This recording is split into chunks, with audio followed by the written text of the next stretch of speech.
question? Which number? Number 6. We're to write the point slope equation if we have ordered pairs -9, -8, and -3, -4.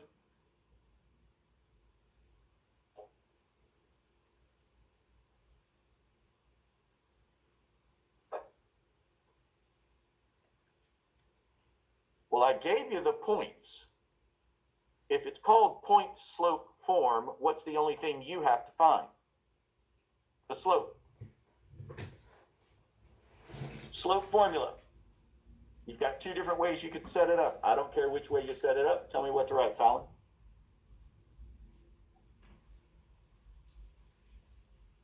I don't want the formula. Just tell me what to do.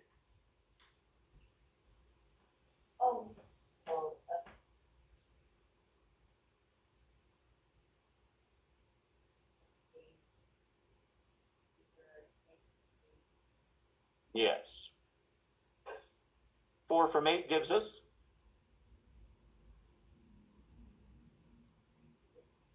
And what do you know about 4 over 6? Reduces to 2/3. Well, there's your slope. You've got 2 points. Pick whichever point you want. Fallon, do you want the one on the left or the right? On the right.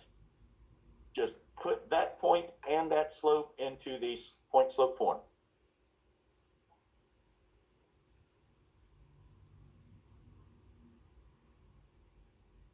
Done. That's as easy as it gets. I don't know why we can't just get on board with this. If you wanted to use the other ordered pair, because it doesn't matter which point, what would it look like?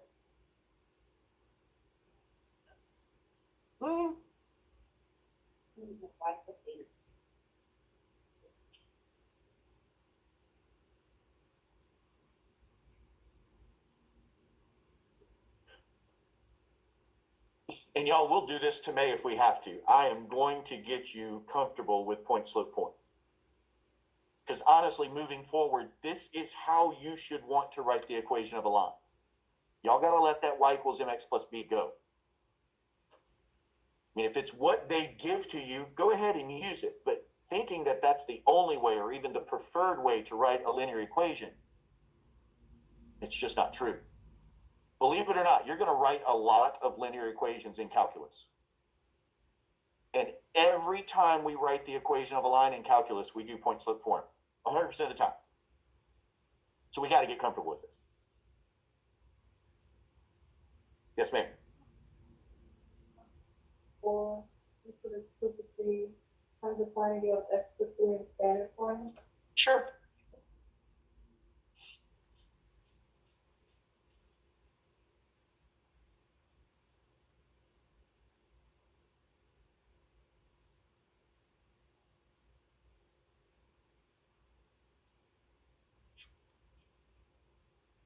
How did we start Dylan's example? What did we do first?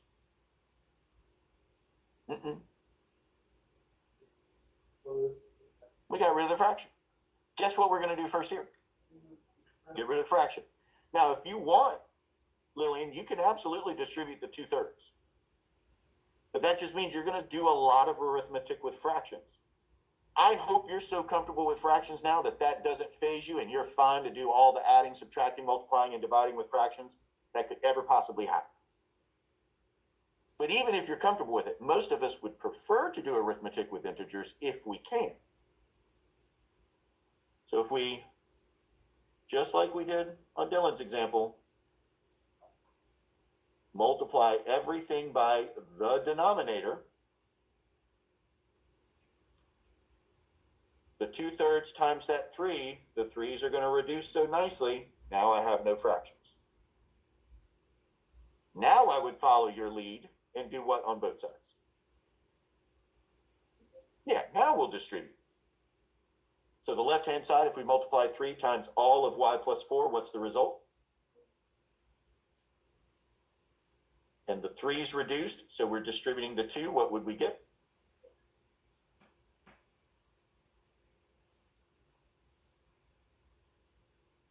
So now we need ax plus by equals c. That doesn't mean you've got to move the variables to the left.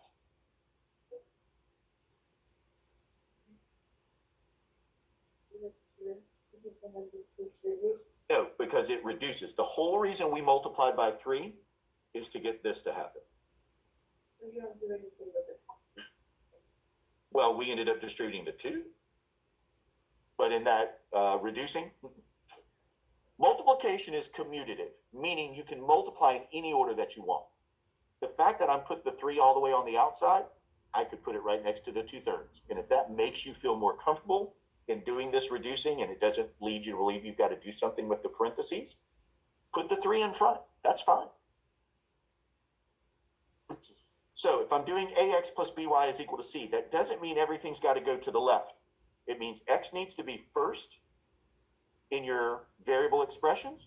It means x needs to be positive. So I'm not moving my x to the left and making it negative. I'm going to instead move my y's to the right so that my x gets to remain positive, because that's what standard form says we should have. And then I need to move my constants now to the left.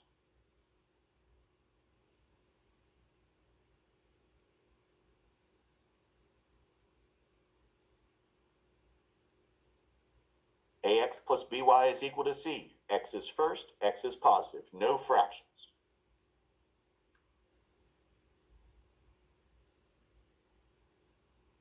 This is not hard. There's no reason we didn't get this the first time. Certainly is no reason we didn't get the second, third, or fourth time.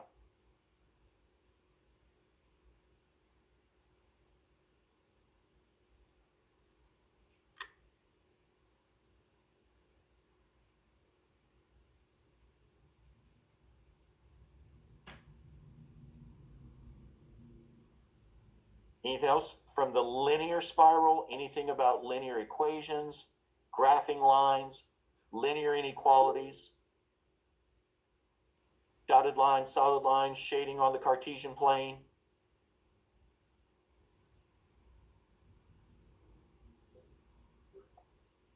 Mm-hmm. The shading. Mm-hmm.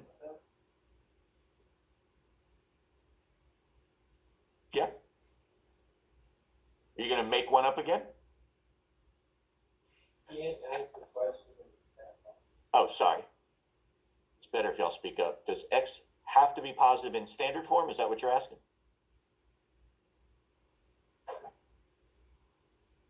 Yes. X should be positive. Should always be first. The only variation, depending on, who you talk to, what textbook you read, some folks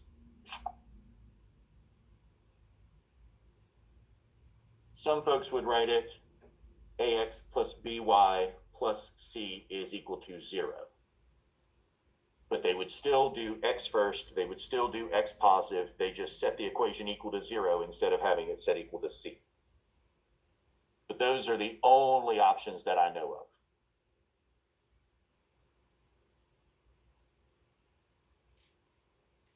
If you move it to x to the left side, you would have to multiply by -1. Yes. Right. Which, considering how many of us struggle even with doing the parentheses correctly when you're multiplying by a -1, just move the x variable, do the additive inverse of your negative x variable. We're not struggling with additive inverses. We struggle with multiplying. And when I say that, just to make sure everyone hears what I'm saying,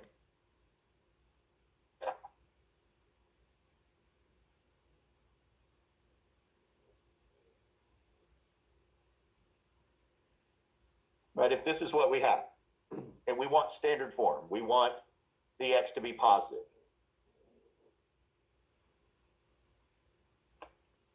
There's no way this says I'm multiplying.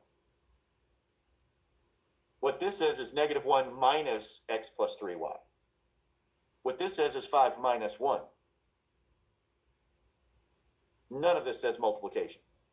Even if I put the 5 in parentheses, that does not say 5 times a -1. That says 5 minus 1.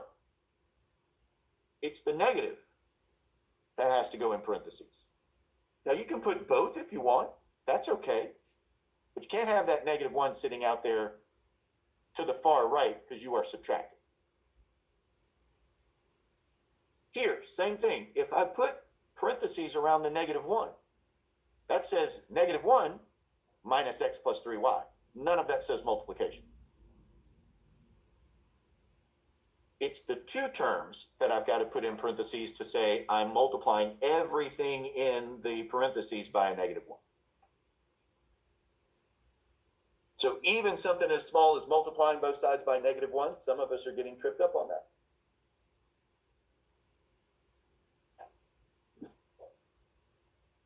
X minus 3y is equal to 5. One more time. X minus 3y is equal to negative 5. That's the answer.